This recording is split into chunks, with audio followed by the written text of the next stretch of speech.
యువత ఎక్కువగా గంజాయి, డ్రగ్స్ తదితర మత్తు పదార్థాలకు బానిసలై తమ బంగారు భవిష్యత్తును తమ చేజేతులారా నాశనం చేసుకుంటూ ఉన్నారని భారత ప్రజాతంత్ర యోజన సమీక్ష బద్వేల్ పట్టణ కమిటీకి చెందిన ఓ యువకుడు గత వారం రోజులుగా ఓ యువత డ్రగ్స్, గంజాయి, మత్తు పదార్థాల జోలికి పోవద్దు, పోయి మీ బంగారు భవిష్యత్తును నాశనం చేసుకోవద్దంటూ ప్లకార్డ్ చేతబట్టి బద్వేల్ పట్టణంలోని యువతకు తమ సందేశాన్ని వినిపిస్తున్నాడు.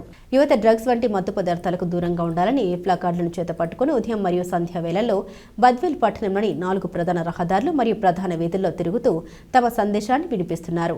ఈ సందర్భంగా ఏసియన్ న్యూస్ అతనితో మాట్లాడగా యువత తన కుటుంబం పట్ల, సమాజం పట్ల బాధ్యతగా వ్యవహరిస్తూ చదువు పట్ల శ్రద్ధ కనబరిచి ఉన్నత శిఖరాన్ని అధిరోహించాలని, ఇప్పుడు యువత తలుచుకుంటే సాధించలేనిది ఏది లేదని, చెడు సావాసాలను మర్చి మత్తు పదార్థాలకు లోను కాకుండా చదువు పట్ల శ్రద్ధ కనబరుస్తూ తమ భవిష్యత్తుకు బంగారు బాటలు వేసుకోవాలని సూచించడమే నా యొక్క ముఖ్య ఉద్దేశమని పేర్కొన్నారు.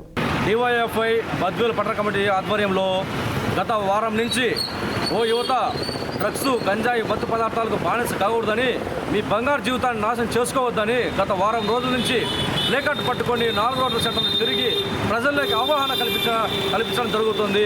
యువత మత్తు పదార్థాల మహమ్మారికి బానిసై వాళ్ళ జీవితాన్ని నాశనం చేసుకుంటూ, అలాగే వాళ్ళ కుటుంబాలలోనే ఉన్నటువంటి బాధ కూడా మిగిల్చడం జరుగుతుంది. ఓ యువత, మేము ఒకటే చెప్తున్నాం, డ్రగ్స్ నుంచి, గంజాయి, మత్తు పదార్థాల నుంచి మేలుకొని మీ బంగారు జీవితాన్ని కాపాడుకోవాల్సిందిగా కోరుచున్నాం. అలాగే ఎవరైతే గంజాయి, డ్రగ్స్ అమ్ముతున్నారో వారి మీద కఠిన చర్యలు తీసుకోవాలని మేము ఎక్సైజ్ వాళ్ళకి, పోలీసుల వాళ్ళకి, మున్సిపల్ వాళ్ళకి మేము డివైఎఫ్ఐగా డిమాండ్ చేస్తున్నాం. యువత, మీరు గంజాయి, డ్రగ్స్, మత్తు పదార్థాలకు దూరంగా ఉండాలని గత వారం నుంచి డివైఎఫ్ ఆధ్వర్యంలో మేము ప్రజల్లోకి వెళ్ళి చైతన్యపరుస్తున్నాం.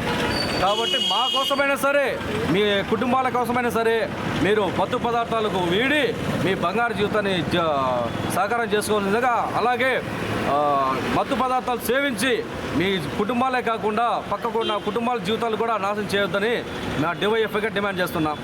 అదేవిధంగా మరొక ప్రధాన డిమాండు, కడప ఉక్కు ఆంధ్రుల హక్కు నినాదంతో బద్వేల్లో 4 రోడ్ల సెంటర్ నుంచి మేము ప్లేకార్డ్ పట్టుకొని ప్రజలకు కూడా అవగాహన కలిగిస్తున్నాము. ఈరోజు స్టీల్ ప్లాంట్ గత మాజీ రాజశేఖర ఉన్న ప్రభుత్వంలో నుంచి ఇప్పుడున్న కూటమి ప్రభుత్వం వరకు శిలాఫలకాలకే పరిమితమైనటువంటి స్టీల్ ప్లాంట్, కడప జిల్లా వాసులు కళ స్టీల్ ప్లాంట్ ప్రజల్లో కళలనే మిగిలిపోతుంది. కానీ ఏ ఒక్క ప్రభుత్వం కూడా స్టీల్ ప్లాంట్ కోసము కృషి చేసింది లేదు. ఇప్పటికైనా మేము కూటమి ప్రభుత్వం అడుగుతున్నాము, ఇప్పటికైనా సరే మీరు కడప జిల్లాలో ఉక్కు ఫ్యాక్టరీ నిర్మించాలని చెప్పి మా ప్రధాన డిమాండు. ఆ ఉక్కు ఫ్యాక్టరీ వస్తే ప్రత్యక్షంగా పరోక్షంగా 1,00,000 మందికి ఉద్యోగాలు వస్తాయి.